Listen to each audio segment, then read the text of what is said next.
Muito boa noite a todos. Hoje damos início a mais um ciclo de aventuras improváveis de engenheiros geógrafos e hidrógrafos, o ciclo de conferências habitualmente organizado pela Região Sul, pelo Conselho da Região Sul de Engenharia Geográfica. Neste dia temos a honra de receber aqui o engenheiro David Ferreira. Agradecendo a todos a que estão presentes, passar a apresentar aqui o nosso orador de hoje, o engenheiro David Ferreira, é licenciado em Engenharia Geográfica pela Faculdade de Ciências e Tecnologia da Universidade de Coimbra, fez um estágio curricular no Instituto Geográfico do Exército no final dos anos 90, na produção de ortofotomapas. A sua carreira continuou na Sulmessi, onde desenvolveu o seu trabalho durante 12 anos na área da geomática, nomeadamente nas áreas ligadas à energia, às telecomunicações, cadastro de infraestruturas, inventário da rede elétrica e cadastro da rede elétrica média tensão, em Portugal, durante 8 anos. Ainda em 2012 e até 2013 esteve no Botsuana, onde trabalhou numa empresa Network Solutions.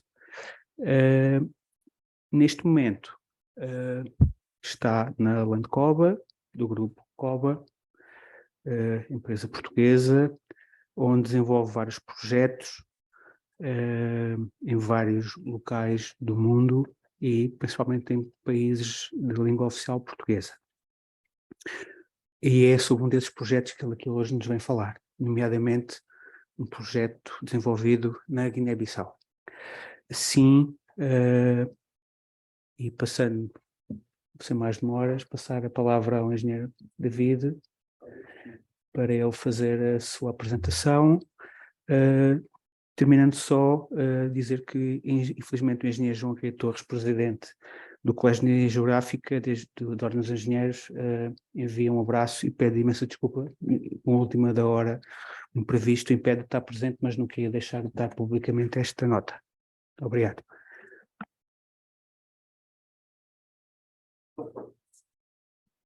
Meu nome é Luís Ferreira, como já foi apresentado. Tá. Ok. Queria agradecer ao engenheiro Carlos Caieiro, à engenheira Carolina, à engenheira Ana Sofia, pelo convite, obviamente. Vou tentar lembrar-me das coisas. Este projeto já foi há 2 anos, na Guiné-Bissau, então é complicado estar a rebobinar a cassete atrás e lembrar-me de tudo. Portanto, eu vou passar ali para aquele lado e vou...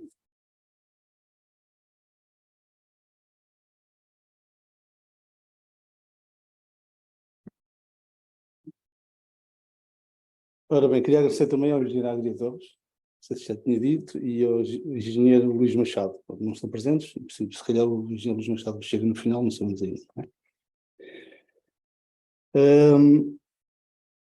Como podem ver, não podem ver ainda porque não está ainda.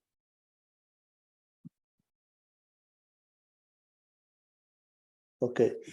Pronto. O título, um saltinho ali na Guiné, com as letras ali, com as cores da bandeira, vermelho, amarelo, verde e estrelinha, tracinho preto.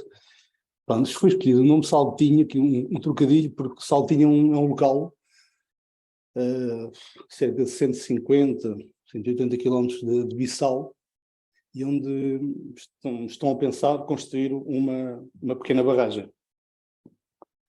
Existe uma ponte também construída em 1955, talvez, pelos portugueses, colonos, na altura, e já está a ser construída uma subestação. Portanto, aquilo está a ser construída uma subestação e há a possibilidade, então, da construção de uma barragem. O projeto é para a organização, para o desenvolvimento do rio Gâmbia, porque, apesar do Saltinho estar presente no rio Curubal, pertence à bacia do Gâmbia, que nasce ali na Conakry, na Guiné-Conakry, que sobe por cima para o Senegal, entra depois na Gâmbia e atravessa aquilo até o mar, com cerca de 1100 km. Este projeto, que era para a OMVG, para a organização, é financiado ou foi financiado pela United Nations Industrial Development Organization, que é o NIDO, e pelo Banco Africano para o Desenvolvimento. E então, o projeto consistia na escolha de um local e posterior avaliação do potencial hidroelétrico para a construção da tal barragem para a produção de energia hidroelétrica no Rio Corobal. Sendo a Guiné um dos países muito pobre, sem energia, quando estavam a pensar fazer um anel a ligar a energia entre Senegal, Guiné-Conakry, depois passava ali na Gâmbia e Guiné-Bissau também fazer um anel para a distribuição de energia. O consórcio COBA, neste caso, foi o responsável por este projeto, o consórcio COBA com a empresa Artélia. A COBA, que devem conhecer, que é uma empresa com 60, quase 61 anos, um projeto em Portugal. E a empresa Artélia, que é uma empresa que nasceu há cerca de 2010, ao erro, e nasce da fusão de duas empresas também com 60, 70 anos, empresas francesas, ligadas à hidráulica e à indústria. Aqui para o Saltinho, os primeiros estudos foram feitos pela COBA ainda nos anos 80. Portanto, quando foi a preparar a viagem, fomos consultar uns documentos dos anos 80, tinha uma malha de pontos, são os dados para nós nos basearmos. Tivemos de esperar agora quase 40 anos para continuar o processo. Um dos problemas, por exemplo, na escolha do local na Guiné-Bissau é a não existência de desníveis acentuados. Por exemplo, nós em Saltinho, que estávamos a ser 150 km de Bissau, temos uma cota na casa dos 20 e cerca de 200 km mais para dentro, mais para a zona este, estamos na cota já pela cota da água, se calhar uns 30, quase 40, por aí, portanto, não é muito. É complicado projetar barragens numa situação destas, porque a bacia alarga, então corre o risco de inundação por todo lado. Mas vou tentar ser o menos técnico possível, tal como o Carlos pediu. Inicialmente, a parte do projeto foi baseada utilizando o SRTM, com mais ou menos precisão de 30 metros, e o Google Earth, depois muita gente que utiliza, e só depois entrou a parte do lidar e da topografia, para cálculos mais precisos e principais tomadas de decisão.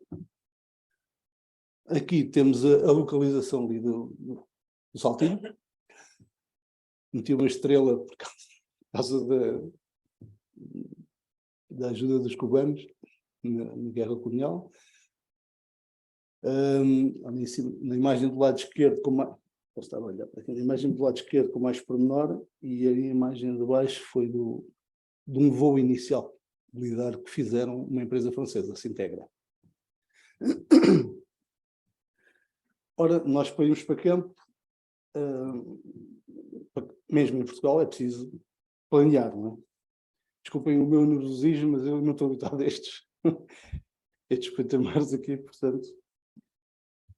O planeamento de qualquer trabalho é muito importante, mas quando o planeamento é antes de ir para o continente africano, tem que ser redobrado ou triplicado. É muito complicado. E tentar que as coisas corram o mínimo mal possível, porque há sempre imprevistos, perdas de tempo, coisas se derrapam, é muito complicado. Para além do perigo, estamos no sítio que não conhecemos, animais também, nesse caso não houve muitos, mas pobres venenosos, etc., que nesta área é muito fácil de acontecer um acidente.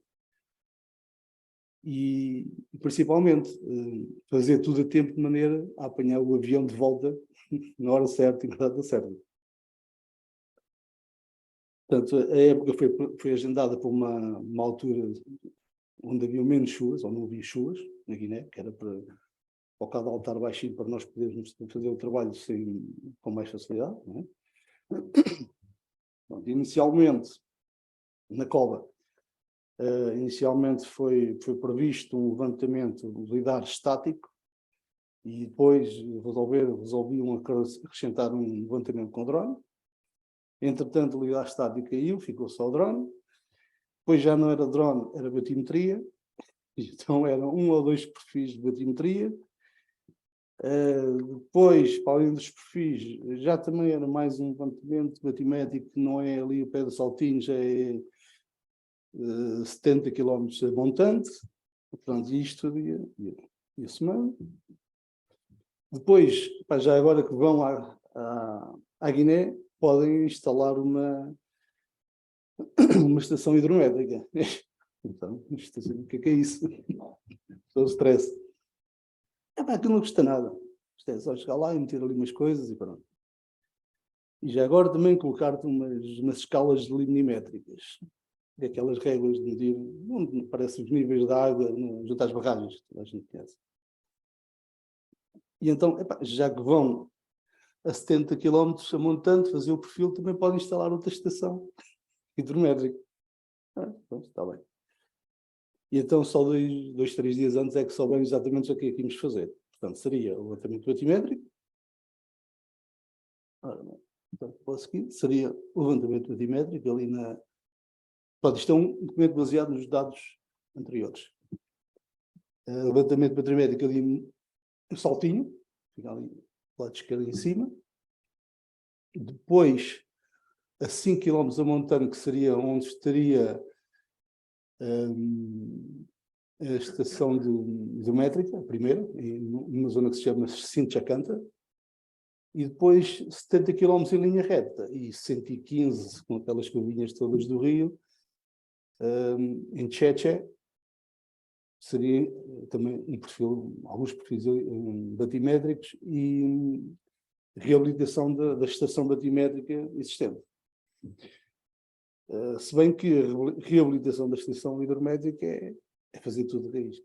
Tinha uma caixinha metálica só, não tinha mais nada. E tinha algumas escalas lineamétricas. Portanto, começámos a pensar no material. Então, ali, em projeto, que é muito bonito em projeto, ver ali as escalas lineamétricas todas, cada uma com 1 metro. Depois o sensor da estação hidrométrica cá embaixo, onde media a pressão da água, e depois a caixinha, a cabine cá no topo, daqueles 2 locais, Sinchacanta e Cheche, com o equipamento a emitir informação acerca da altura da água, portanto, a pressão, que depois era como conseguiam calcular, o pessoal da hidráulica conseguia calcular a cota da água, das enchentes. E então começámos a pensar como é que vamos resolver aqui esta situação. Então começámos a pensar, vamos ter que passar cabos, porque as estações hidrométricas tinham um cabo de 70 metros, meu Deus, tenho que abrir uma vala de 70 metros entre a cabine e o rio, meu Deus. E sem máquinas, sem nada, bem, afinal eram só 10, 15 metros. E então não íamos enterrar o cabo, então fomos às compras. Comprámos cadeados, abraçadeiras, porque depois as cabines tinham que estar fechadas, tinham que ter porta, as que não tinham porta tinham que ter porta. Se não existisse cabine era mais complicado, tinha que se arranjar uma cabine em algum sítio. E então teve-se que precaver, pelo menos a maior parte das situações, abraçadeiras de serrilha, cadeados, berbequim com bateria, porque não tínhamos uma fichazinha para ligar o berbequim, como é óbvio, brocas para metal, parafusos, tubo anular, aquele tubozinho que a gente vê nas paredes onde passam os cabos elétricos, que era para passar o tubinho, e então colocar aquela tralha toda, aqueles tubos anulares, 2 rolos de 25 metros ou de 50 metros, já não me lembro, colocá-los dentro das malas para a viagem foi terrível. Mas, além disso, as coisas normais, as estações hidromédicas, tivemos que ver como é que aquilo funcionava, que tinham baterias que, depois de montar as baterias, dizem que duram 10 anos, não sei se é, não é? Depois 2 GPS, com tripés, bastões, a sonda baterimétrica, C-Line, é uma monofeixe, com 200 kHz, pronto, bastava, neste momento, dá uma profundidade de 100 metros, mas ali estamos a falar na profundidade máxima a jusante, na zona do saltinho de 20 40 metros, é isso. Agora, nos perfis que fizemos, as profundidades foram de 7 metros, 10 metros, nada de especial. Depois, teria que ser também arranjado um material na Guiné, e então tivemos a ajuda de uma ONG, que é a TESE, que já está há alguns anos na Guiné, a fazer ajudas sociais, pronto, às pessoas. Portanto, eles alugaram-nos um barco, já com um ponto do barco, uma viatura também como turista, e pronto, e então embalámos as malas, portanto aqui a imagem da zona dos perfis, foram mais ou menos projetados com as cartas que tínhamos. Em baixo a imagem neste caso aqui do Google, só para ter uma ideia onde é que são os pontos. A distância de Cheche até cá abaixo, Saltinho, em linha reta são 70 km, só com as curvinhas fica para aí uns 115, mais ou menos. E, portanto, fizemos já a viagem. E então fomos parar aqui a um aeroporto, que é o Oswaldo Vieira, que foi um dos heróis da guerra, que iniciou o Partido Africano da Independência, para a independência da Guiné e de Cabo Verde. E então, quando chegámos ao aeroporto, foi a primeira vez que íamos a Angola, íamos porque ia eu e o meu colega amigo Paulo Hilário, também da área, normalmente o companhia destas viagens. Saímos do aeroporto, fomos para a recolha das malas, e então tínhamos um tapetezinho com uns 5 metros, fazia tinha uma parede, um calor infernal, tudo de máscara, foi terrível. Daí a 2 dias era a visita do presidente Marcelo Rebelo de Sousa à Guiné, portanto, eu só posso pensar que aquela causa era por causa da visita dele, não era por causa de nós. Mas foi terrível para tirar aquilo de lá. E depois, passar a TESE ajudou-nos, a ONG TESE ajudou-nos na parte da alfândega também, que foi muito importante, passar com os equipamentos para o lado para o lado da Guiné mesmo. E então a fila, pronto, em vez de ser uma fila indiana, era uma fila funil, que aquilo era, só chegava, estava o carro e era a ver quem é que chegava primeiro, a empurrar tudo. Foi complicado. Mas lá conseguimos sair lá. Entretanto, caminho do hotel, começámos a ver carros, não dá para ver bem, aquilo é a bandeira portuguesa. Começámos a ver bandeiras portuguesas, porque nós não sabíamos como o professor Marcelo e a Guiné. Então começámos a ver umas bandeiras portuguesas para lá nos carros e com música, nas ruas todas. Depois, à noite, vimos qual era a razão. Vocês inicialmente pensaram que era para vocês? Antes fosse. Antes fosse. Podem interromper quando quiserem, estejam à vontade. Não... Passámos aqui também na praça do... Como é que chama esta praça? Praça do Império. Sim, Praça do Império. Sim. Praça do Império, que fica em frente ao Palácio da República. Ainda tirámos umas fotos, está aqui tratando de mandar-nos parar logo. E então, deviam ser agentes secretos guinenses, que não podíamos tirar fotos por motivos de segurança ao edifício, aquelas tretas que a gente conhece do controle de informação. Assim. Outra coisa que eu achei curiosa, está na imagem, estava-me a lembrar, que os táxis são os Mercedes 190 de há uns anos. São todos assim. E andam aqui na cidade, e andam fora, andam na terra, andam por todo lado. Todo o terreno. E então a cidade, assim, Bissau toda está completamente cheia destes carros. Entretanto, chegámos a um hotel que fez-me lembrar um bocado de Coimbra, não é? O Hotel Coimbra deu para matar umas saudades. Temos ali o nosso amigo, estava na gaiola, estava sempre ali com a cabeça para nós fazermos umas festinhas. Umas estatuazinhas em madeira. Tinha uma biblioteca também cheia de livros de Coimbra, ligados principalmente a direito. E montes de quadros também sobre de Coimbra. Portanto, parecia que estava em Coimbra quase. Entretanto, saímos para dar uma voltinha. Este é o meu colega Paulo Hilário, que há de aparecer em muitas fotos. Saímos do hotel e encontramos logo estes dois senhores, que é o senhor, não me lembro o nome, que nos impingiram alguns colares e umas pulseiras para comprar. Portanto, é o normal para fazer algum dinheiro. Saímos do hotel e então pensámos, vamos dar uma voltinha, perguntámos como é que era aquilo, se era violento, se havia problemas, se era perigoso. Pessoal, é tranquilo. Não vão para aquelas zonas que são mais fechadas. Não. Resolvemos, como éramos dois, sempre tínhamos mais hipóteses, pelo menos um de fugir e o outro ficar lá.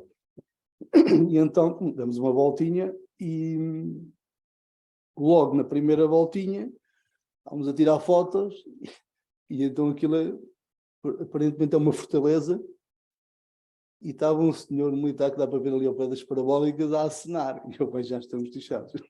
O outro agente secreto, já não podemos tirar fotos.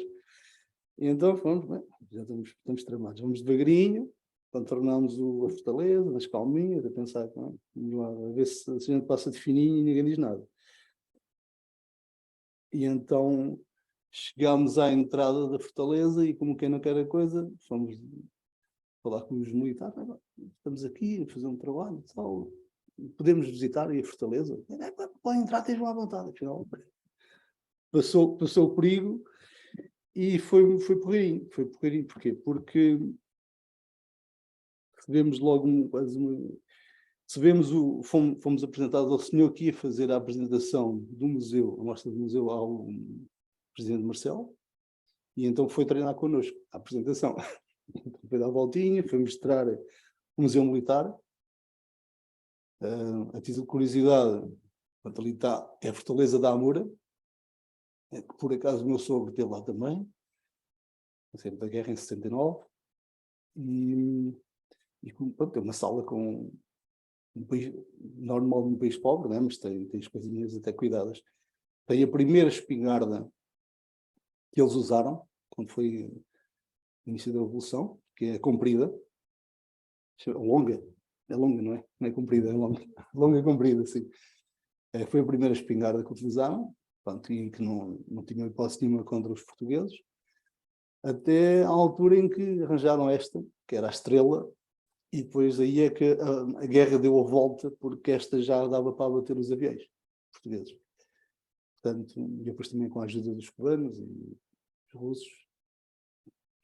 Em cima, a emissora de rádio que eles tinham em Guiné-Conakry, onde só depois é que passaram para a Guiné, porque estava no país escondido.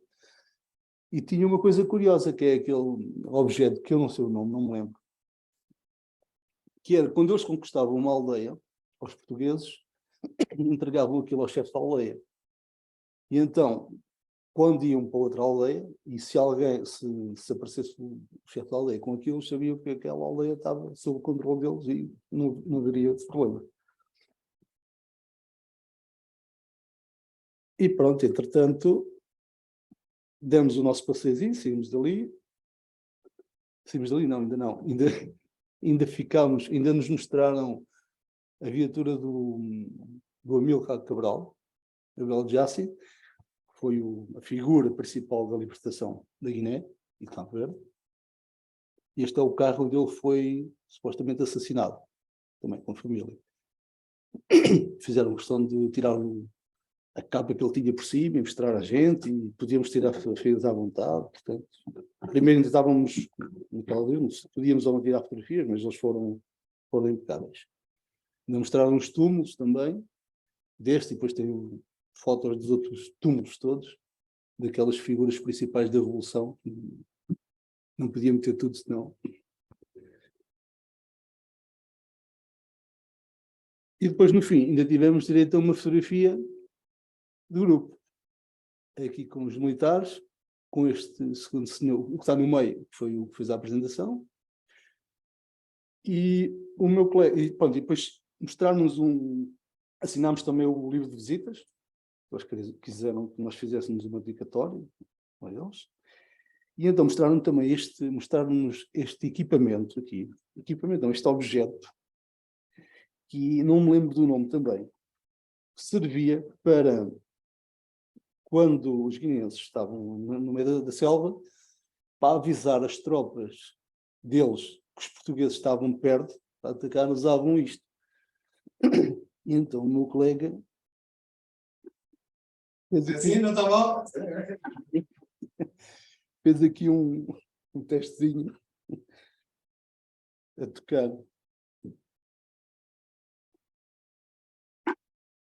Assim não está mal?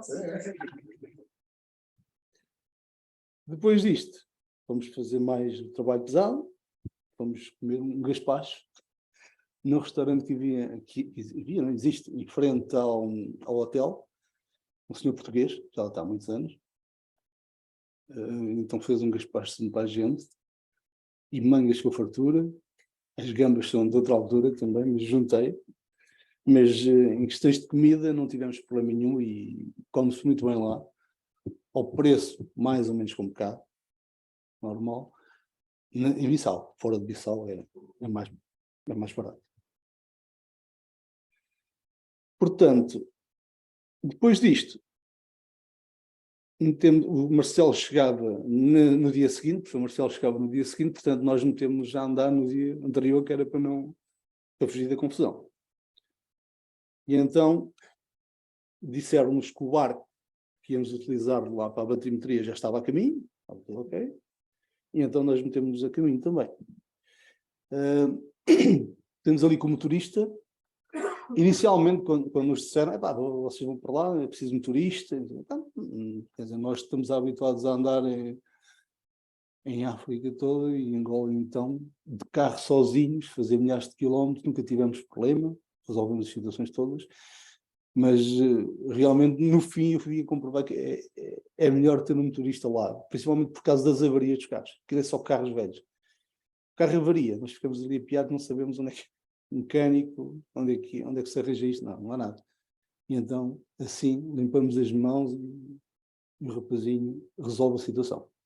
Qual a porcentagem de falantes portugueses?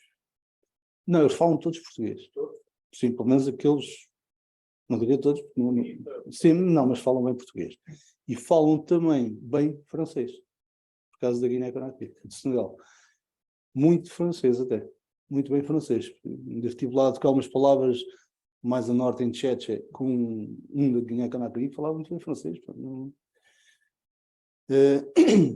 A principal situação que eu fiquei admirado, digamos assim, foi serem quase todos muçulmanos. Eu pensava, quando aquilo foi português, pensava que eram católicos. Não. Em cada aldeia que eu passava, havia uma mesquita. Depois não fazia a mínima ideia. Não fazia a mínima ideia mesmo. Então, pronto, colocámos a caminho de Saltinho. Ali, a foto do lado esquerdo, com o motorista e o Paulo ao fundo, foi sobre o rio Geba, que eu penso que será o maior rio que passa na Guiné. Por exemplo, o rio Curubal, que nós estávamos a estudar, vai desaguar neste rio Geba, e depois, posteriormente, no mar. Pronto, fomos... Eu escrevi numa agenda, mas já perdi o tempo que demorávamos a percorrer entre locais, que era para ter mais ou menos uma ideia do tempo que iríamos demorar, depois a regresso, dar as voltas. E então, mais ou menos, nós demorávamos cerca de 2h30 a chegar a Saltinho, mas antes tivemos que fazer um desvio de cerca de 100 e poucos quilómetros também para ir a Bafatá, que era para ir buscar o hidrólogo designado ali pela Direção-Geral de Recursos Hídricos da Guiné, que era para acompanhar o trabalho todo. Então fomos lá buscar o senhor, Entretanto, passámos íamos na estrada e passámos por um barco. Estava no meio da estrada, o barco, do outro lado, o barco, sem nada. Ficámos ali, eu e o meu colega, o Paulo, ficámos assim, um barco aqui na estrada, isto, queres apostar que é o nosso barco? E então, bem dito, bem feito. E perguntámos, bem, mas como não tínhamos a certeza, bem, vamos esperar que não seja. Então fomos a Bafatá buscar o senhor, chegámos, trouxemos o senhor, entretanto tirámos esta foto de baixo, que foi da tese, de uma obra feita pela tese da ONG de água, portanto, fazem obras também para abastecer água às populações, e chegámos ao Saltinho. No Saltinho era um antigo quartel militar português. E então encontramos montes de marcas de grupos de militares que lá estiveram. Era giro eles verem isto. Por exemplo, temos aqui um de 68, 69, 70, o grupo dos caçadores, salvo erro, que tem ali aquele pilar de betão também, tem uma inscrição que não se consegue perceber muito bem, mesmo a foto com zoom não se consegue perceber muito bem. Tem o clube de oficiais, tinha uma zona de soldados, está por aí. E quem toma conta daquela pousada são os senhores ali de Odivelas de Louros, que costumam fazer a viagem algumas vezes de carro. Passam para Marrocos e depois vêm de carro. É o trajeto todo. Convidaram-nos, inclusive, para virmos com eles um dia destes, mas com muita vontade. Passam ali nas zonas mais complicadas, isto tem as fronteiras controladas, que está tudo ok.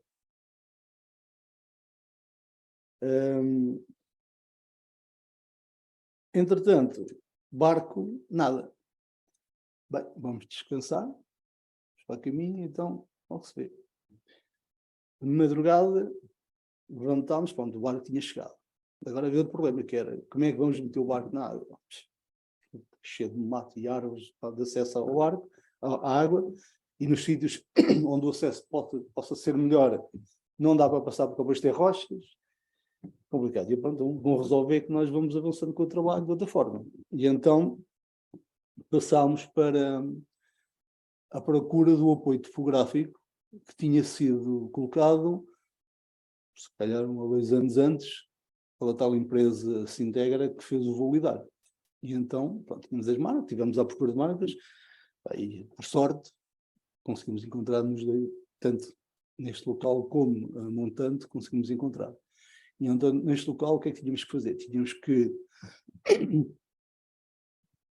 teoricamente, tínhamos que ir a um ponto, tínhamos que verificar o outro, para ver se estava tudo ok, para ter certo, e marcar um outro ponto nosso, no sítio alto, que era para depois o GPS ficar a emitir sinal, para nós apanharmos em tempo real com a sonda, enquanto estivéssemos a fazer o levantamento batimétrico. Só que o segundo ponto não havia.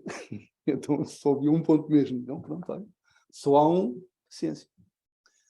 Ainda tentámos procurar marcas dos anos 80, só. Dos anos 80, sim, dos anos 80, mas não encontramos nada. E então fizemos o processo. Pronto. Aqui, ali na estrada, encontramos um preguinho que estava espetado, que eles tinham espetado, ainda estava lá. Pôs o senhor, o hidrólogo, que era o senhor Manuel Moreno, que está aqui embaixo comigo, controladora. Em cima está outro senhor que vive em Saltinho, ali na aldeiazinha, e que era ajudante de cozinha, de cozinheiro, quando os portugueses estavam instalados lá, os militares, no quartel. Era pequenino, na altura, tinha 10, 12 anos. E então também sabia onde é que estava tudo, e então era mais uma ajuda. Entretanto, marcámos ali um ponto, ali naquele murinho, que era para deixar ali o equipamento, que é dentro do recinto da pousada. Entretanto, também uma foto da ponte que existia de 1955. Feita pelos portugueses.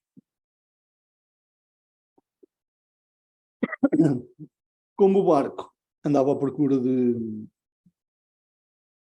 de caminho para entrar na água, então vamos ver a estação hidrométrica, vamos ver como é que aquilo está. E então lá fomos com eles, por aqueles caminhos, pronto, a pé, e então as escalas lineométricas estavam ali, mas pronto, aquilo via-se que o muro já tinha cedido, pronto, ele já estava completamente já fora das medidas normais.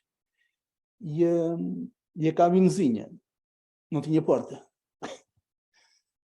Mais complicado, como é que eles não vão deixar o equipamento aqui? No dia seguinte, se calhar já cá não está. A malta pensa que isto vale dinheiro.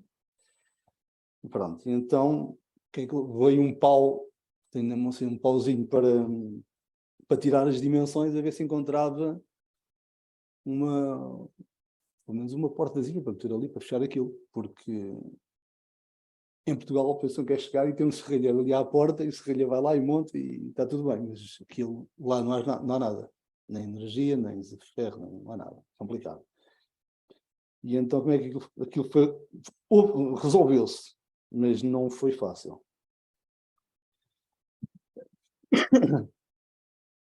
Entretanto, depois do tribunal, viemos aqui, resolvemos esta situação, e então os senhores lá conseguiram meter o barco dentro da água. E então montámos a nossa sonda, uma sonda normal, de tal single beam, monofeixe, 200 kPa, 50 metros. É um bastão, está ali a sonda que parece aquele rádio da Trimble, aquele rádio do Pacific Crest, não é?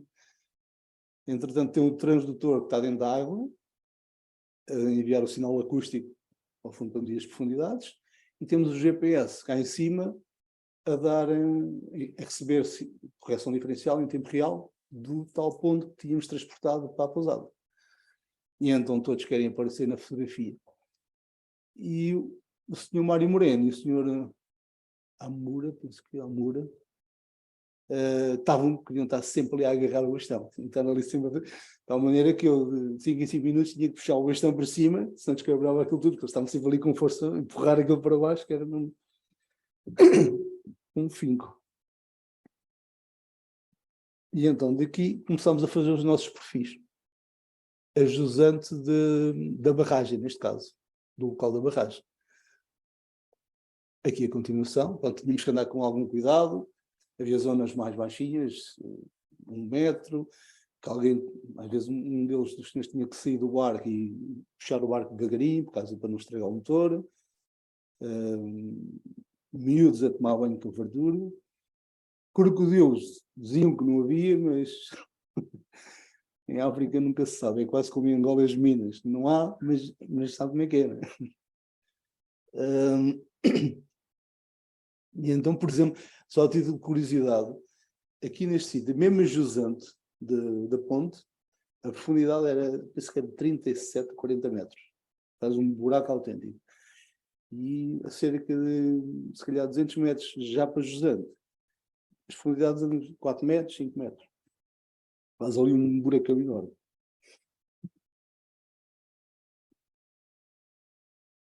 Então, terminámos aqui o levantamento. Ali estava um bocadinho mais magro, mais gordo. E agora outro problema, que é como é que a gente tira o barco? Que é descer, ele vai. Subir, é mais que não tem rodas. E então os senhores não conseguiam puxar com aquela carrinha Nissan do lado direito, não conseguiam puxar o barco. E então fomos lá ajudar. Só que 2 carros a puxar não conseguiam puxar aquilo, puxar chumbo. E então o Paulo aproveitava para tirar umas fotos. E pronto, e olha, tivemos que ir resolver a nossa vida, continuar o trabalho, senão, para não estar ali a perder tempo. E então eles lá se conseguiram desenrascar. Não sei como, mas conseguiram se desenrascar. E então nós avançámos. Tá.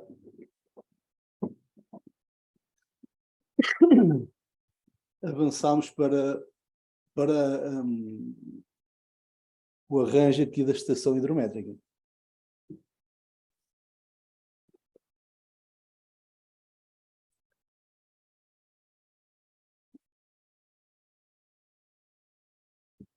Ora bem, então o que é que fizemos aqui?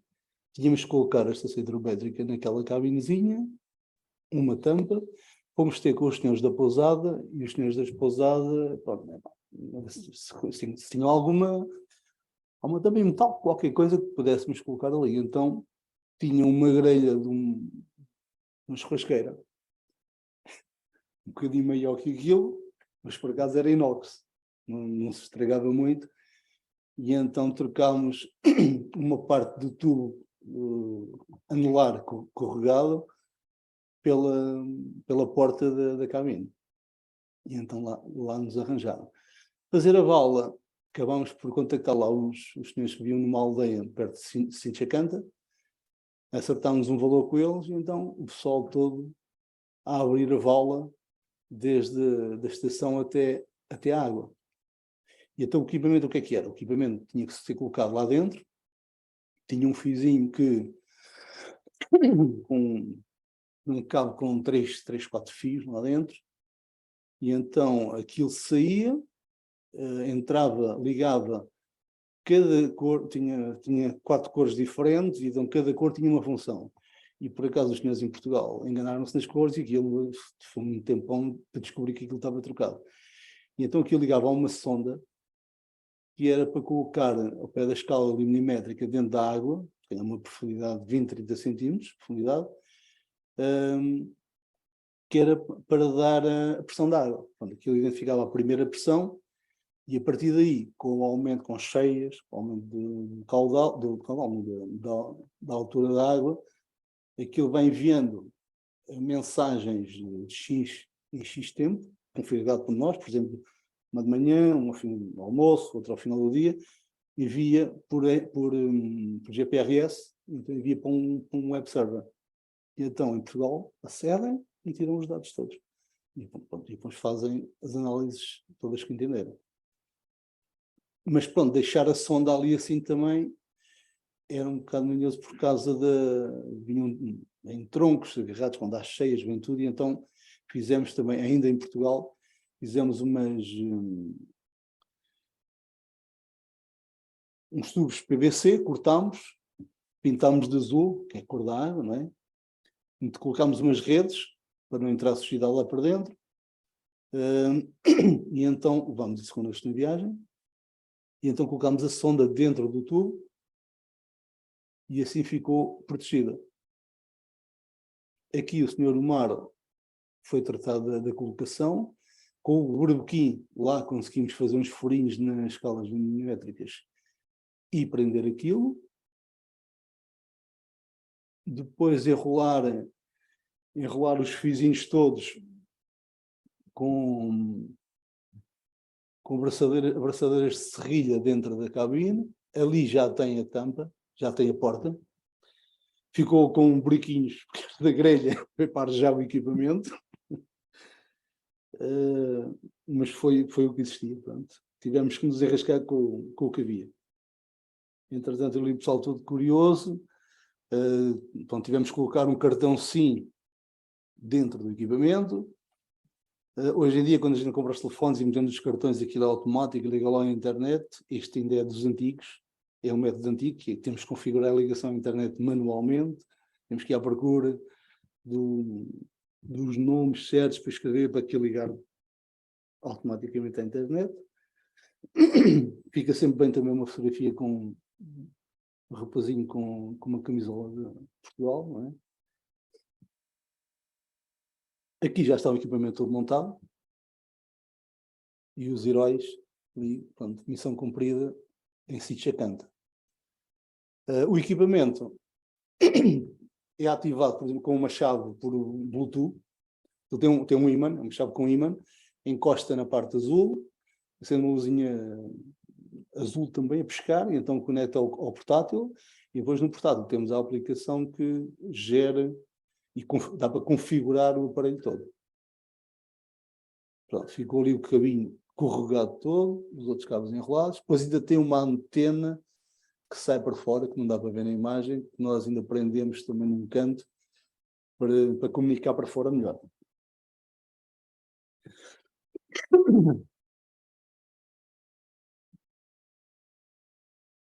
Entretanto, o barco já tinha saído do local. Nós precisávamos fazer, tínhamos feito os perfis a jusante da ponte, da barragem, não é? E então precisávamos fazer os perfis aqui, nesta zona da estação hidrométrica.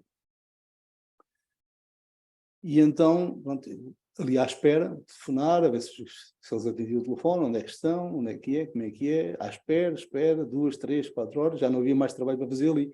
E o próximo trabalho era já em Tchetche, muito para o interior. E então já estávamos a meter a hipótese de utilizar aquele veículo em cima. Sentimos-nos tentados a utilizar aquilo, mas os crocodilos fizeram aguentar mais um bocadinho. E então os homens lá apareceram, conseguiram meter o arco cerca de 30, 40 quilómetros a montante, só, então tiveram que vir a navegar a distância toda. Lá conseguimos fazer os perfis. Aqui não tenho foto dos perfis, mas tenho do outro trabalho que estávamos a fazer ao mesmo tempo, que era a medição com o molinete. Esqueci-me de dizer. Pediram-nos também para usar um molinete, que é para medir o caudal. Então, basicamente, como é que aquilo funciona? Do que eu me lembro. Aquilo nós colocamos na água com a parte da ventoinha da hélice para montante, para apanhar com a corrente, gira, mede a quantidade de voltas por cada 30 segundos e depois essa quantidade de voltas, através de algumas formas que o pessoal da hidráulica tem mais presente do que eu, de certeza, calculam o caudal do rio, naquele local. E então, isto quando chegou às nossas mãos não vinha completo, faltava ali uma peçazinha que tivemos que improvisar com um cabo de cobre para fazer a passagem do sinal. Como é que isto era feito? Isto era feito de 8 em 8 metros, de 8 em 8 metros de uma margem até a outra, 8, 16, por aí adiante. E então nós tínhamos que, quando a profundidade fosse menor que 1 metro, nós fazíamos uma medição de caudal, penso que seria a 60% da profundidade.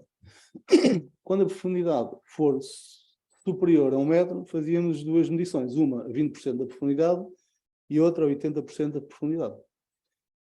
E foi isso. A extensão toda, neste caso aqui, seriam cerca de 200 metros. Cada perfil aqui seriam 200 metros. Fizemos alguns, mas só tínhamos que medir um.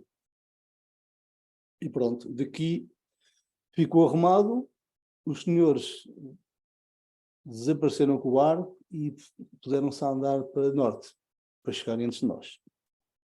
E nós, pronto, fizemos a nossa viagem também para Tchetche. Seguimos em direção a Bafatá, depois Gabu, e então tivemos de dormir em Gabu, porque de Gabu até Tchetche é picada, é estrada de terra, e não tem nada. Não tem rede, como viemos a descobrir, não tem rede, não tem sítios para comer, não tem sítios para dormir, só dentro do carro, não tem nada. E então aqui no hotel em Gabu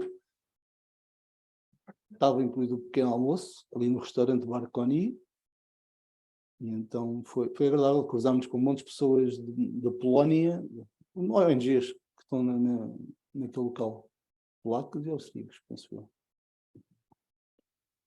E então no dia seguinte tive que configurar tudo com a internet ainda no quarto, a outra estação hidrométrica toda, antes de sair, ou podia ter problemas, pensando que haveria rede em Tchetche, não é? Comprámos água e pensámos, bem, vamos para lá, vamos de madrugada, para ver se a gente chega ao fim do dia e descansamos aqui no hotel novamente. E então pusemos-nos a caminho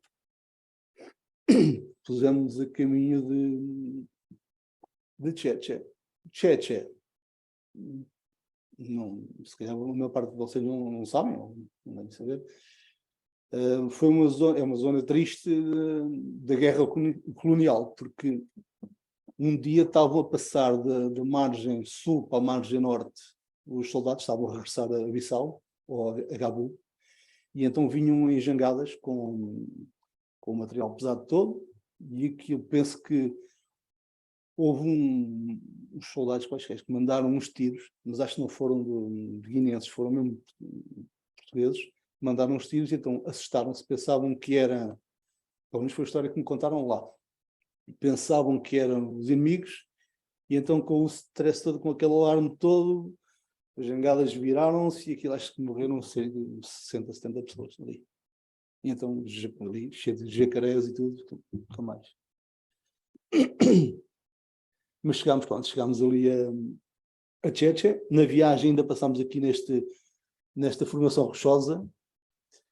Tem um mini forte lá em cima, que me deu o trabalho de subir lá em cima para tirar uma fotografia. Tem uma vista por cima das árvores, uma distância impressionante. Mas consegue ser, pronto, certamente seria usado para vigiar alguma coisa, não é? E chegámos a Cheche. Quando chegamos a Cheche, não tem ponte, não tem nada, e nós tínhamos que passar para o outro lado. Chegámos a Cheche, portanto, estava um senhor que faz a passagem, tem um barco, tem uma estrutura já montada com os cabos de aço, com um motor, uns cabos de aço que mete o motor a girar, que tem uma rodinha, vai enrolando o cabo e vai puxando a jangada de uma ponta a outra e vai fazendo a passagem das pessoas e dos carros, assim. Acertámos o valor com ele, e como o nosso barco não estava lá, eu pensei, bem, estamos tramados, não saímos daqui hoje, já não chegam. E então a gente perguntámos se ele tinha outro barco, mais pequeno, para adaptar a nossa sonda, e ele disse que sim, pronto, acertámos o preço, então ficou ali. Pronto. Se por acaso não tivermos barco, a gente fala consigo, pá, e resolvemos aqui o assunto. Pronto. Ficámos salvaguardados, pelo menos nessa parte. Aqui mais uma foto com o Paulo e com o senhor hidrólogo, Manuel Moreno, e fizemos a passagem então para o outro lado. Entretanto, fomos visitar, ver onde é que estava a estação hidrométrica, a reabilitar, afinal estava um bocadinho melhor que a outra, esta tinha porta e tinha um cadeado. Pronto, tivemos que partir o cadeado, colocar outro cadeado, e depois estava cheio de ferramentas lá do agricultor, tinha a hortazinha dele ali ao lado, e então guardava as ferramentas todas lá dentro. Estou ali a discutir com o senhor Manuel Moreno como é que se vai fazer as coisas, abrir a vala, passar os cabos. Entretanto, encontramos lá um professor, aquele senhor de camisola branca, um professor na escola primária lá. Então tinham falta de muita coisa, demos todos os cadernos e canetas tínhamos nas mochilas dos computadores, demos tudo ao senhor. Mas ficou todo contente. A pena não ter levado mais, não sabíamos. E depois estavam-nos a contar que este senhor aqui era avô deles e fazia parte do exército português na altura da guerra também.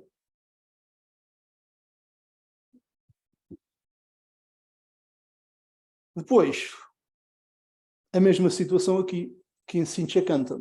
Tivemos que ir à procura do apoio que a tal empresa Sintegra tinha deixado para nos agarrarmos.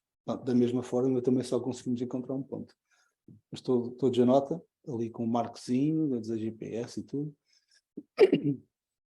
E então tivemos que colocar ali o nosso GPS, transportar um ponto para junto do rio, que era para ser usado para não haver interferências com o sinal de rádio para a sonda. Ainda encontramos uma marca colonial, possivelmente de nivelamento, feito nos anos 80, só que, como estava debaixo das árvores, não deu para utilizar.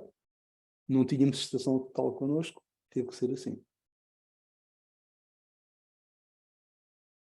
Transportado o apoio para junto do rio, passámos à fase quente, que era contratar o pessoal para abrir a vala, da mesma forma que em Sinchacanta, e uma valazinha até o rio. E os tipos entraram ali dentro da água com o meu burquinho, com a bateria. Eu estranhava este pessoal entrar ali cheio de calor. Afinal, a água estava a 30 e tal graus. Ia descobrir mais tarde. Com a experiência própria. Fizeram a vala. Entretanto, tivemos que colocar uma escala limnimétrica ali, porque não existia. Tivemos que parafusá-la, com os parafusos que tínhamos levado, também, de Portugal. Passámos os cabos todos, não deu para testar a estação porque não havia rede, portanto instalámos a estação, mas ficou só instalada, porque não tinha rede para emitir. Disseram-nos que a Orange ia colocar uma antena muito em breve, mas pronto, ficou configurado. Não sei se alguma vez funcionou. Depois disso. Ali a foto do grupo também, e cá em baixo o Sr. Manuel Moreno, ali com o trabalho finalizado, para a foto, para entregar ao seu diretor também. Depois disto, chegou um senhor ao pé de nós com uma galinha, não há fotos disso. O almoço, era a hora do almoço, o nosso barco ainda não tinha chegado, entretanto. Como é que tem mudado em termos de energia? Como é que é uma bateria? Não, aquilo tem uma bateria, que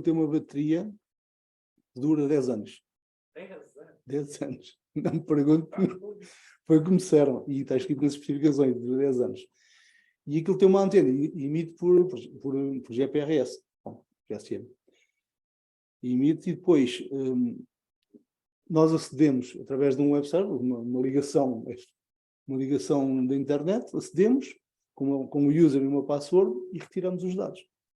Bom, basicamente é isso. Neste caso, não há rede, não há dados.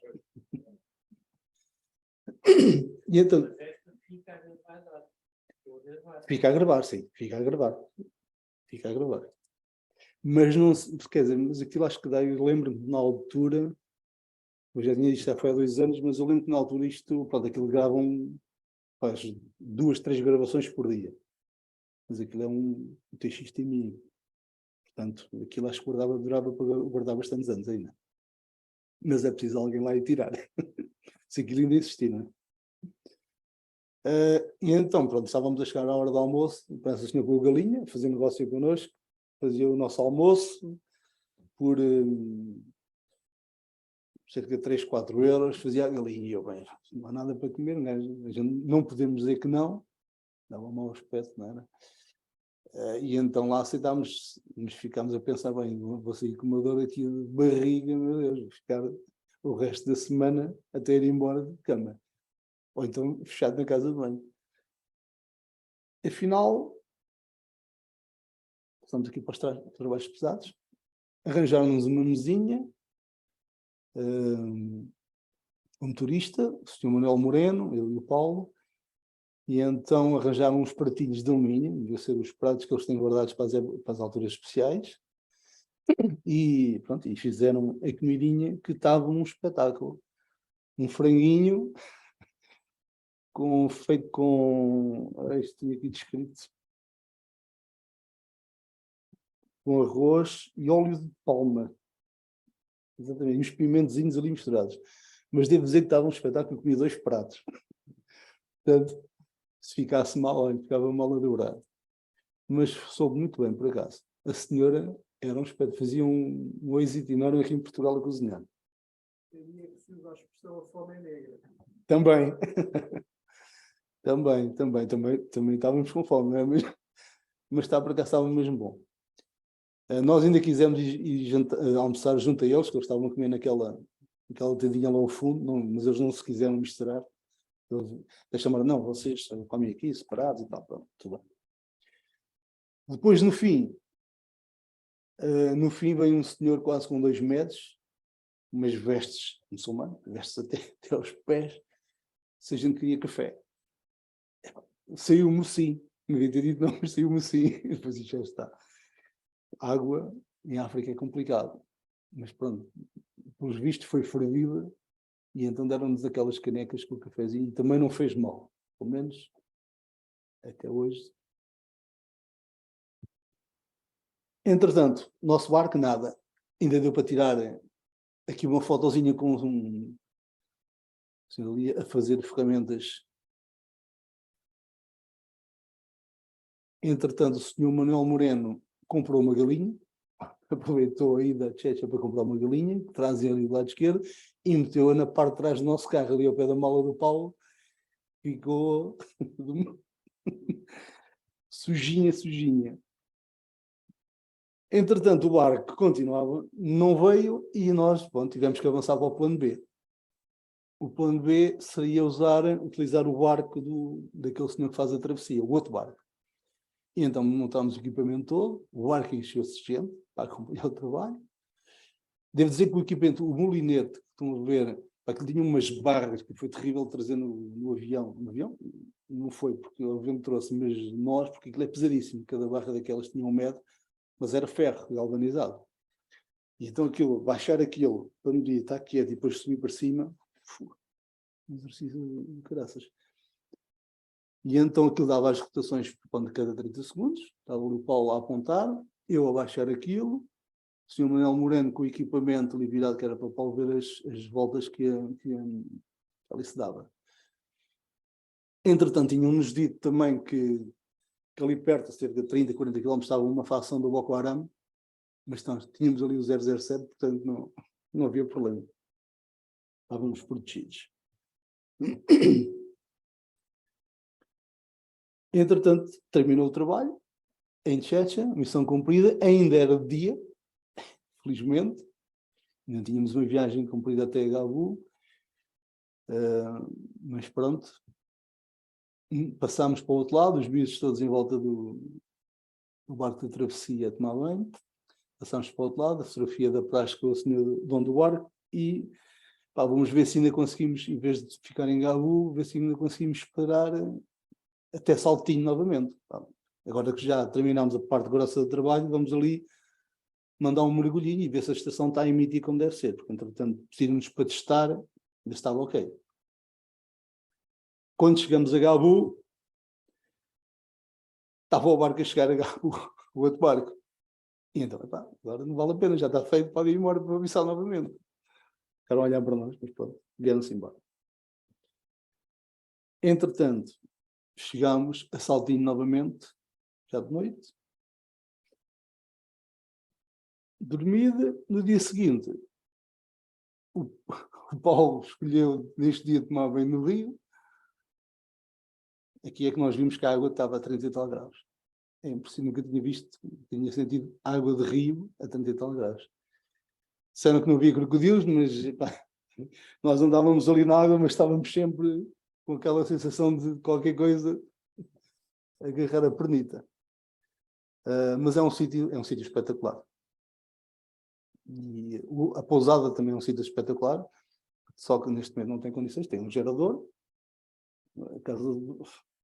o ar-condicionado funciona até o gerador não desligar, por vezes o gerador desliga-se, está avariado, e depois não há ar-condicionado, não há nada, então só temos que nos deitar na cama e estar quietinhos à espera para arrefecer qualquer coisa.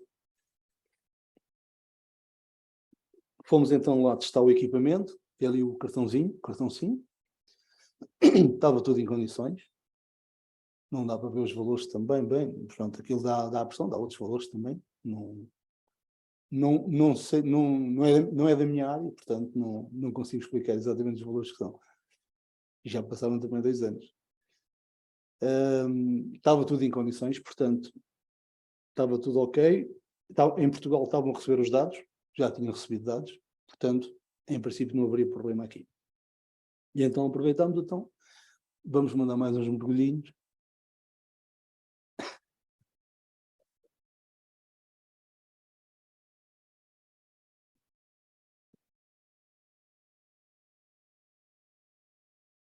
Aqui é a vista da ponte. Sei que uma colega nossa da Cova terá ido há pouco tempo lá, na época das chuvas, só que não conseguia arranjar foto, e isto estava cheio. E estava com uma velocidade a passar água brutal. Daí se calhar os 40 metros ajusando da ponte. Mas pronto, dá para ter uma noção que aquilo não tem quase relevo nenhum nas margens. Aquilo se calhar sobe na margem de 2, 3 metros no máximo. Pronto, se construir uma barragem, os campos que vão ficar alagados vão se estender por aqueles cajueiros todos, aquilo é caju por todo lado, vê-se centenas de caminhões carregados de sacos de caju por todo lado. aqueles que às vezes todos vão ficar tudo submerso. Então voltámos novamente para Bissau. Bissau aproveitámos, ir lá ao mercado de artesanato, lá de Bissau, mercado de rua. Eu tirei uma fotografia também lá do Hotel Coimbra, uma fotografia de Coimbra, para recordar. Ali umas roupas todas folclóricas, típicas lá da Guiné. Mais uma comidinha lá no restaurante italiano, também tem restaurantes italianos lá. E, entretanto, o motorista falou connosco, há uma zona, aí a 40 km daqui, que é um espetáculo, que é Quinhamel. Quinhamel. E então, por 5 euros, mandamos vir uma taça daquelas de ostras, tinha o dobro do que está lá, já tínhamos comido metade. Só que como era a altura do Covid, estava deserto. Então éramos só os dois, parecíamos um casalinho, os dois. É terrível. E então, cansaço, pá, eu por acaso estava dentro da piscina, encostei-me ao muro lateral, cruzei os braços e adormeci. Porque a água estava quente, estava muito quente mesmo. Acho que nunca tinha estado numa água tão quente de piscina. Depois desta parte, resolvemos dedicar-nos um pouco, nós quando vamos assim para fora, tentamos trazer sempre uma camisola de equipa da seleção local. Só que o problema é que eles só têm tamanhos até o M. São todos magrinhos, então é ali um bocado apertado.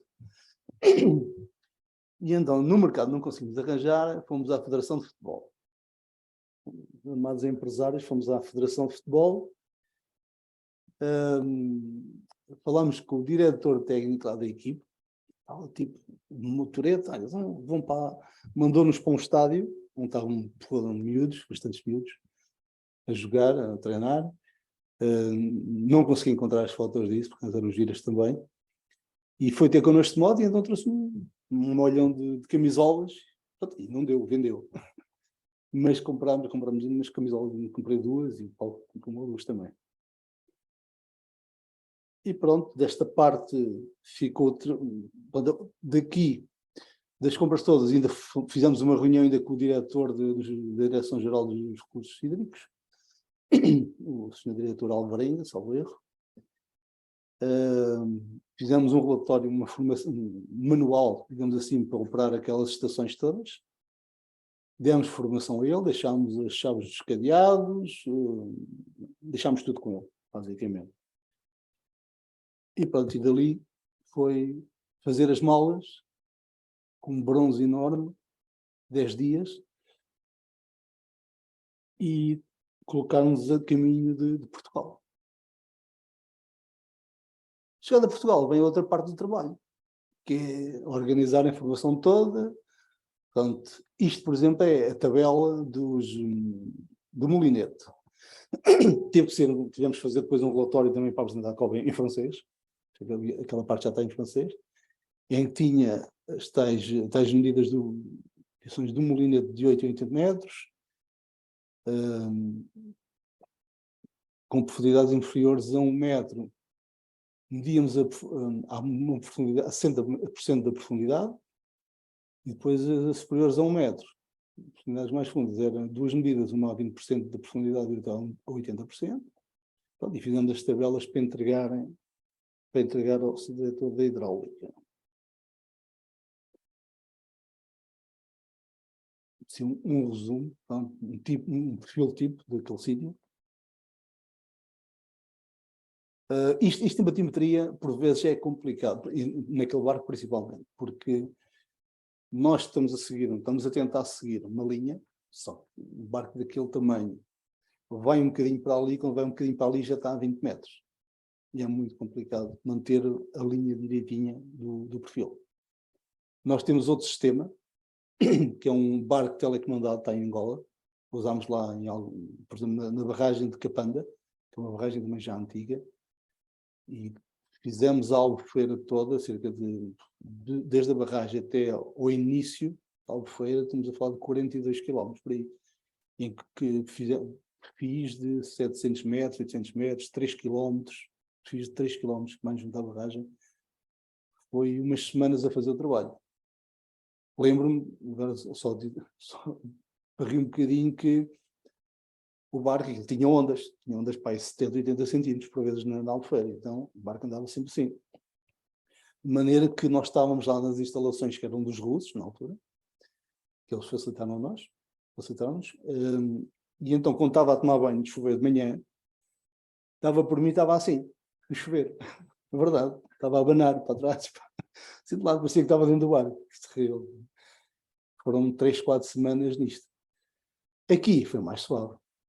Aqui são para aí uns 700 metros, talvez, 600 metros. Só um exemplo, por exemplo, neste caso aqui, que é a entrada temos a ponte, a jusante da ponte temos ali um espacinho que é a profundidade de 20 metros, de 40 metros, e depois, no final da garganta, mais a sul, estamos nos 20 e tal metros. Faz ali uma gargantazinha. E pronto, entretanto, os perfis foram feitos em MicroStation. Nós usamos mais o MicroStation por causa de trabalhamos diariamente com nuvens de pontos, e então ele software assim, onde as nuvens ficam mais leves para trabalhar.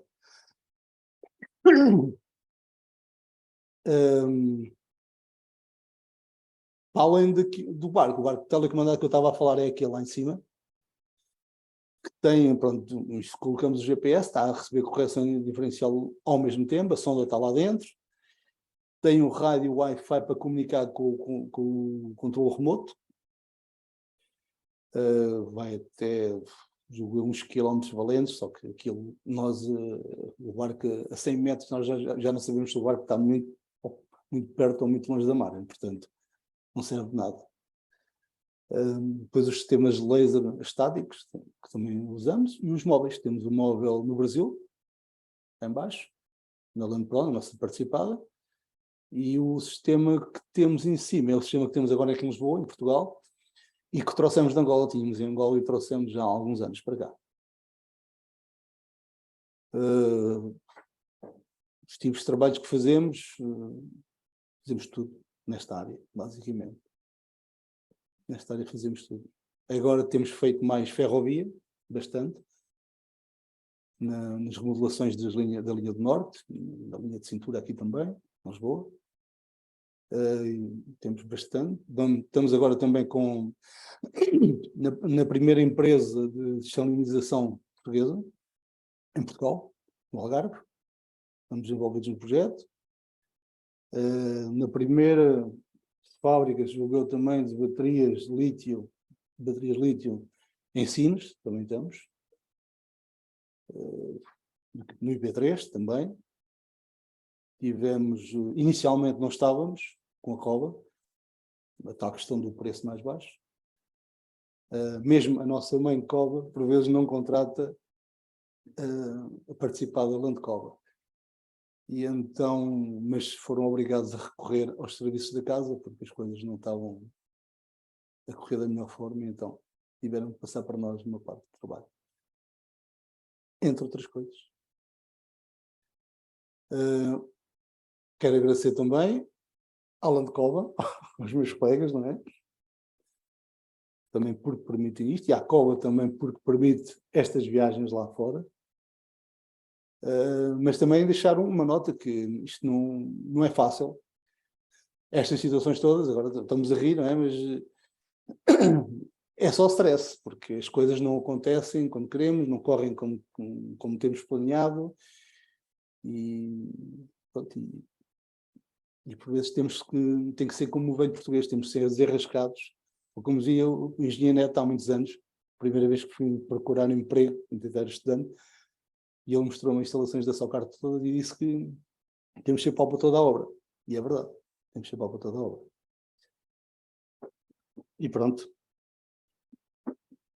Se quiserem fazer as perguntas, se eu conseguir esclarecer alguma coisa, espero não ter sido muito chato, nem sei que era chama. Muito obrigado. Convidava só.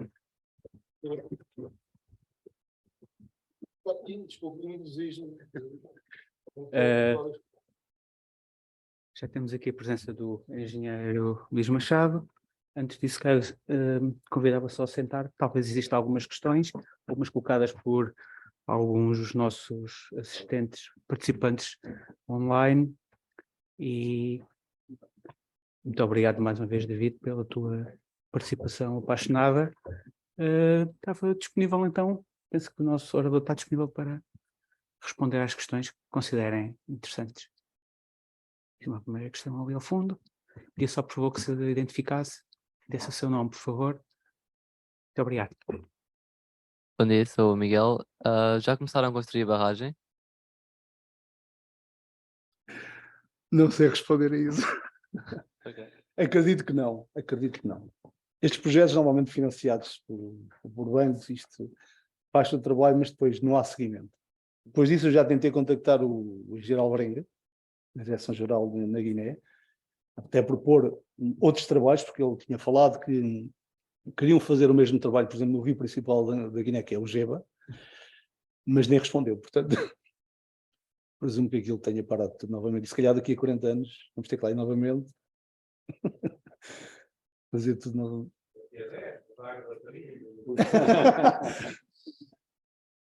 Obrigado. Quando estão a fazer um perfil transversal, Pedia só que... ao curso do rio. Mas quando estão a fazer os transversais, como é que fazem para corrigir a deriva do barco com a corrente?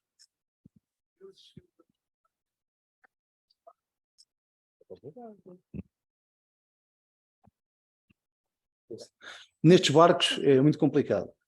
Mas, por exemplo, no barco telecomandado é fácil de corrigir, porque estamos com um software, que é o Hidromagic, que gera, e então vamos sempre seguindo, corrigindo. Aquilo tem um delay, já estamos habituados a ter um delay, se calhar, de 2, 3 segundos, e então corrigimos antes. Corrigimos a rota. Mas, às vezes, quando aquilo corre mesmo mal, voltamos atrás e tentamos sempre fazer a malha mais apertada, de maneira a fazer uma linha, o máximo possível, uma linha certinha, depois passear. Se bem que a gente joga com várias coisas, não é? O barco, quando são profundidades bastante grandes, o barco se vai muito depressa, manda o sinal, quando cá chega acima já está ali mais à frente, né? Já está a gravar a coordenada noutro sítio. Portanto, a precisão ali é muito relativa.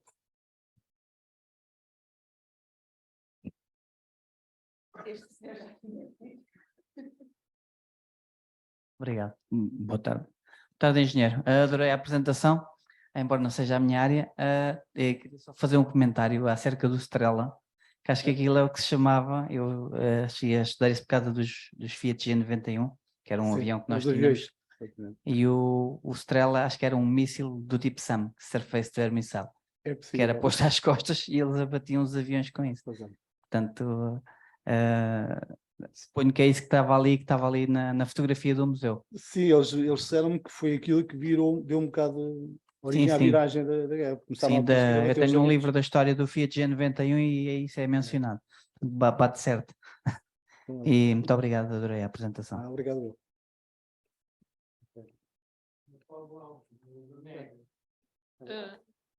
Obrigado. Paulo Alves, do Lanego, Geologia.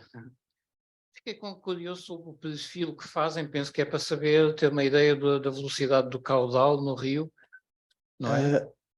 Com o molinete. Sim, com o molinete. Com o molinete é por causa do E para que caudal. isso serve feito assim só uma vez, pontualmente, na época seca? Não seria preciso ter medições mais ou menos ao longo de todo o ano? O solo hidráulico é mais água hidráulica, mas é possível que sim. Sim. Só que estas coisas a gente sabe como é que é, não é? Isto, pois. Teríamos que fazer novas viagens, sim, mais custos. A barragem é uma barragem, penso que era tipo na gama dos 15 metros de altura, era uma coisa assim, não sei, projeto antigo dos anos 80. Eu tenho lá o projeto. Se há a mesma história ou é uma coisa completamente diferente? É possível que não tenha mudado muito, sinceramente. Está bem. É possível que não tenha mudado muito. Ok, obrigado. Porque aquilo não pode ser muito alto também, porque senão, meu Deus, aquilo fiquei completamente inundado. Mais alguém? Então, se não temos mais nenhuma questão, eu passava então a palavra ao engenheiro Luís Machado. Muito obrigado. Ora bem, Boas tardes a todos, aos que aqui estão e aos que estão online. As minhas desculpas, primeiro que nada, por não ter estado no início, mas estava numa outra intervenção e, portanto, alterei, em vez de fazer a apresentação, estar na apresentação, estar agora na ponta final. Primeiro que nada, em nome da região sul da Ordem dos Engenheiros, agradecer mais esta iniciativa do Colégio Regional de Geográfica e estas experiências são de facto experiências extraordinárias, né? Em que mostram as capacidades da engenharia, da adaptação, porque, como disse o colega muito bem, tudo aquilo tem que ser feito na hora e conseguir ultrapassar tudo aquilo que é situações que não se faz a mínima ideia, nem se podem programar antes, e se têm que arranjar soluções. Este ciclo de conferências de aventuras improváveis são mesmo isso, e é extraordinariamente interessante que elas possam ser difundidas e partilhadas com colegas.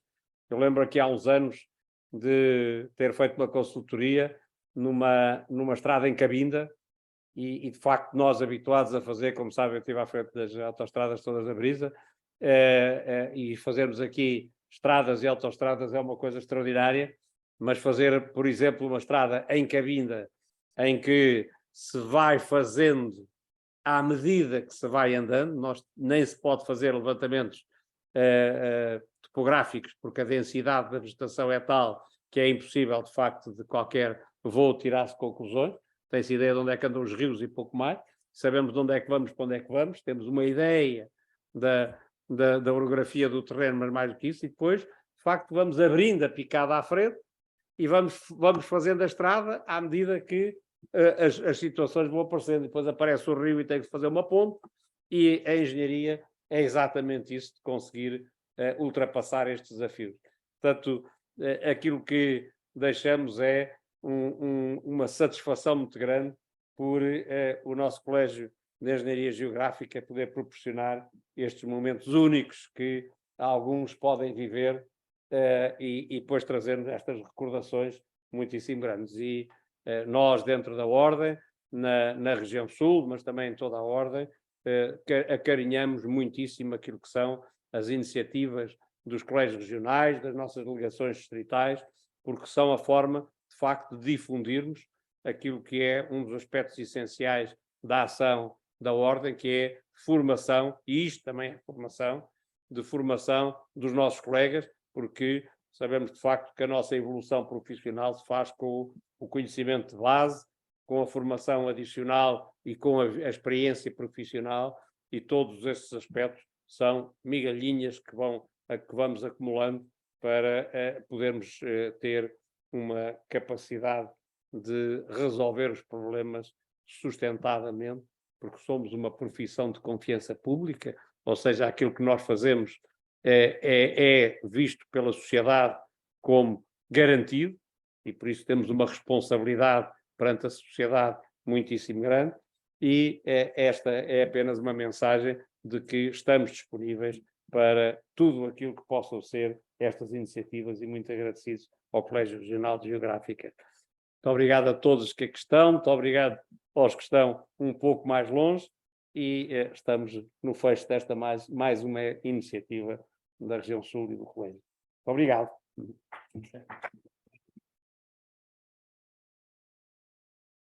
Bem, então assim damos por encerrada a sessão. Muito obrigado a todos que estiveram presentes e uma boa noite.